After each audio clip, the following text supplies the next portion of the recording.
Ini yang bagusnya tentang bagaimana seandainya kalau ada teman-teman kita dari kaum muslimin masih mengajak kita berbuat syirik, berbuat bid'ah, baik itu minta-minta di kuburan gitu kan, atau berbuat perbuatan-perbuatan yang tidak pernah Nabi SAW contohkan walaupun dalam mata dia ibadah.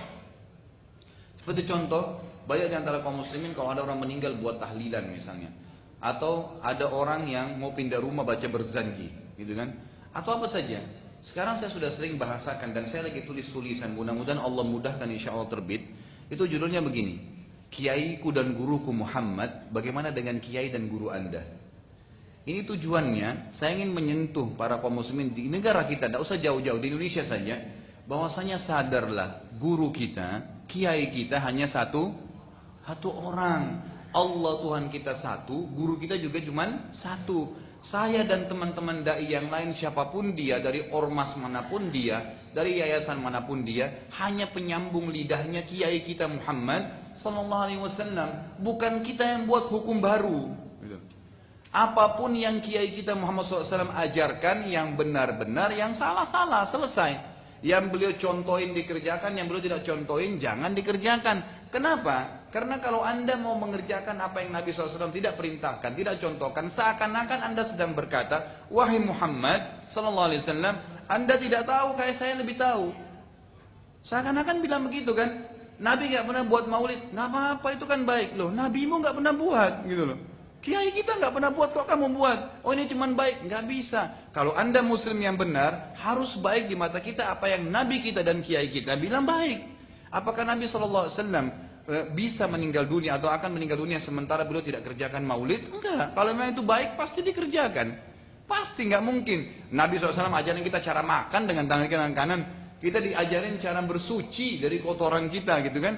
Apalagi kalau masalah-masalah ibadah yang besar. Jadi orang yang mengerjakan apa yang kiai kita Muhammad SAW tidak kerjakan, kecuali kalau kiai dia orang lain. Seperti di Indonesia banyak kiai-kiai gitu kan. Mereka buat hukum sendiri, kiai ini ada hukum sendiri, ini kiai itu beda. Silakan ikuti kiai-kiai anda, tapi kalau saya tidak. Kiai saya adalah Muhammad SAW. Dan siapapun yang bersyahadat jemaah sekalian, mau dimanapun dia, mau dia di benua Amerika, di benua Afrika, di Asia, di Australia, di mana saja. Di kampung manapun terkecil di muka bumi ini, selama dia syahadat, harus gurunya cuma satu. Tuhannya satu Muhammad SAW, gurunya juga Tuhannya Allah SWT, gurunya Muhammad SAW. Kita punya standarisasi hukum, nggak boleh nggak itu. Baik, kita titipkan coba pesan nasihat kepada teman-teman kita ini. Semoga Allah SWT bisa menyentuh hati mereka. Kalau kita tanya, saudaraku, wahai ukhti dan akhi, kayak anda melakukan tahlilan, apa tahlilan? Itu adalah zikir kepada Allah SWT. Baik, saya ingin tanya, pernahkah anda bisa datangkan kepada kami riwayat bahwasanya susunan tahlilan yang anda susun itu pernah Nabi SAW sebutkan? Susunannya seperti yang anda buat itu. Kalau cuma zikirnya, afdal zikir la ilaha illallah, iya itu hadis Nabi, kan gitu, la ilaha illallahnya. Baik, sekarang begini, kalau anda ingin berzikir, saya selalu sarankan di pengajian saya, jangan pernah berzikir kalau kecuali sudah tanya bagaimana Nabi kita Muhammad SAW berzikir. Caranya, jumlahnya, waktunya, bagaimana itu semua harus. Sholat, jangan pernah sholat kecuali Nabi kita Muhammad SAW sholat seperti apa. Puasa, haji, zakat, supaya benar. Karena Allah tidak akan terima. Kata Allah SWT, Qul in kuntum tuhibbunallaha fattabi'uni yuhibbukumullah. Kalau kalian mengaku mencintai Allah, tahu Tuhan kalian Allah, ngaku dia sebagai Tuhan satu-satunya, ikutilah aku, kata Nabi SAW. Ini Allah yang suruh. Maka Allah akan cintai kalian dan akan mengampuni dosa-dosa kalian, gitu kan? Kalau enggak maka akan salah, akan keliru. Sekarang semua substansial ibadah, saya pernah berikan gambaran. Ini Tuhan kita Allah lingkarin. Allah Tuhan kita, yang menyembah Allah kafir, yang mempartisipasikan Allah dengan makhluknya syirik, enggak boleh. Untuk berhubungan dengan Allah Zat yang kita sembah satu-satunya yang menciptakan semua ini, itu cuma ada satu cara, enggak ada yang lain. Di bawahnya Allah ibadah.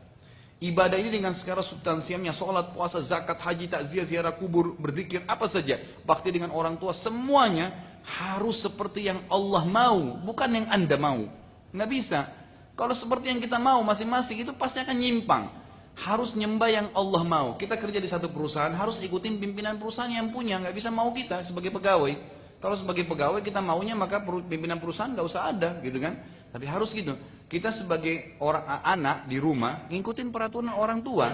Kita mengikuti peraturan orang tua. Nggak bisa kita yang harus mengatur orang tua kita.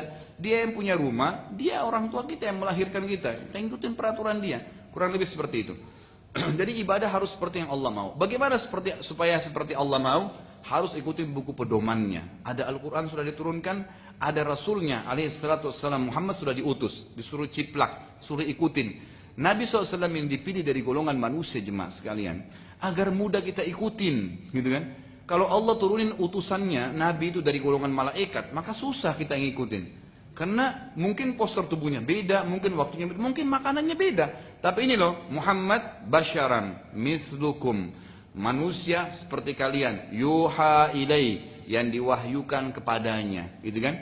Diwahyukan, beliau ngantuk, beliau capek, beliau tidur, beliau nikah, beliau lapar, kan gitu. Beliau dari bayi juga, bukan tiba-tiba besar, gitu kan?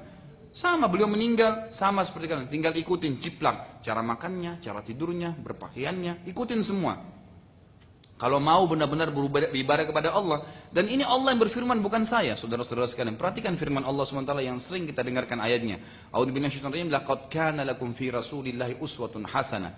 Ini sering dipotong sampai sini oleh para dai-dai kita nih. Nggak disambung ayatnya. Pada diri Rasulullah SAW ada suri tauladan. Sering teman-teman kita yang buat maulid baca ayat ini tapi sampai sini. Yang baca tahlilan baca sampai sini. Lanjutin ayatnya. Untuk siapa? Pada diri Rasulullah SAW suri tauladan. Liman kana yarjullah. Siapa yang mau mengenal Allah, yang mau ibadah sama Allah, ya? Liman kana yarjullah wal yaumal akhir. Mau masuk surga nanti di akhirat. Wa zakarallaha katsira, dan ingin berzikir dengan Allah, zikir yang banyak. Di sini kata ulama, subhanallah, Allah SWT mengkhususkan dan zikir kepada Allah zikir yang banyak karena banyaknya penyimpangan justru di zikir. Tadi masalah berzanji, masalah tahlilan, justru di zikir. Nah tidak ngikutin Rasulullah SAW. Gimana caranya gitu? Kok bisa anda mengaku punya kiai lain, punya ustadz lain, sementara beliau sudah mengajarkan. Jadi kesimpulannya, kalau anda ingin ibadah apapun, mau pindah rumah, jangan usah baca berzanji, tanya. Kalau pindah rumah Nabi punya tuntunan enggak? Gitu kan? Nggak usah repot-repot, Islam itu mudah. Yang ada tuntunannya ikutin, yang tidak nggak usah kita buat-buat, apalagi dalam ibadah. Siapa yang menghidupkan satu perbuatan bid'ah, dia telah mematikan satu perbuatan sunnah. Nggak akan pernah ketemu. Tidak akan pernah ketemu. Kata ulama, yang menghidupkan satu sunnah, dia mematikan satu bid'ah. Yang menghidupkan satu bid'ah, dia menghidupkan satu sunnah. Dan kalau kita bebas buat bid'ah, saya buat bid'ah, si fulan buat bid'ah. Bid'ah ini adalah ibadah yang tidak ada tuntunan wahyunya. Gitu kan? Si fulan buat apa yang tertinggal dari sunnah Nabi SAW? Nggak ada lagi. Baik, pertanyaan tadi bagus. Gimana Ustaz kalau kematian saya diundang acara tahlilan? Saya bilang nggak apa-apa deh, saya ikut dulu. Toleransi, supaya saya bisa dakwain. Ini yang tadi saya titik beratkan. Mestinya anda punya prinsip, ya, jangan selalu menjadikan hidup kita ini penuh dengan PR. Oh nggak enak deh, terus cari alasan, akhirnya akhirnya bohong atau akhirnya terpaksa hadir, ya kan? Dan akhirnya ikut-ikutan. Nggak bisa, setan bisa bermain. Memang mohon maaf, setahu saya hadir di pengajian, saya dengarnya itu Nabi SAW tidak pernah contohkan, jadi saya tidak hadir. Nggak apa-apa. Jadi mulai dari waktu itu sampai tahun-tahun depan anda tidak akan diundang, gitu kan? Nggak jadi PR.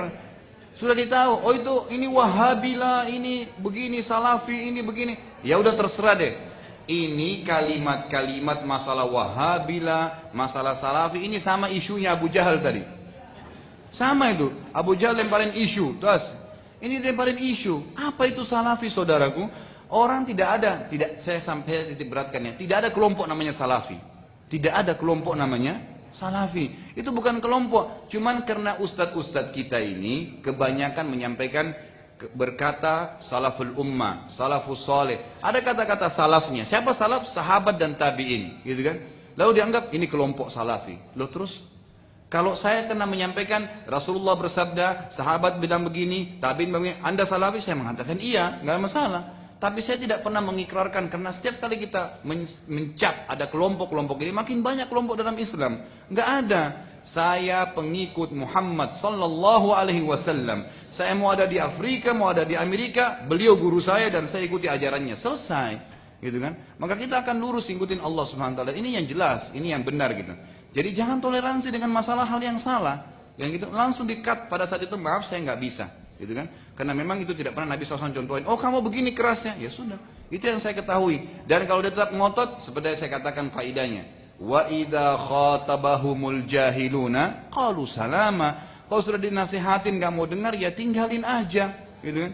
Nggak usah repot-repot habisin energi. Kita dalam keadaan benar kok. Cuman minta satu, siapapun yang melihat acara kita ini, siapa yang mendengarkan, coba bahasa dengan hati anda sendiri. Apakah salah pada saat kita minta tuntunan dari Nabi SAW, kita menjadikan beliau sebagai suri teladan, kita nggak mau protes yang Nabi tidak kerjakan, tidak dikerjakan, gitu kan? Tidak bisa. Jadi selalu mereka mengatakan, ini kan bagus, sama saja anda mengatakan, wahai Rasulullah, masih ada yang anda belum sampaikan. Subhanallah. Allah mengatakan dalam surah Al-Ma'idah, Al-Yawma akmaltu lakum dinakum. Aku sudah sempurnakan agama kalian pada hari ini. Sudah sempurna, nggak butuh apa-apa. Sudah selengkap semuanya. Wa atmamtu alaikum nikmati, dan saya sempurnakan nikmatku pada kalian. Kata ulama tafsir adalah syariatku sudah sempurna. Halal sudah jelas, haram sudah jelas.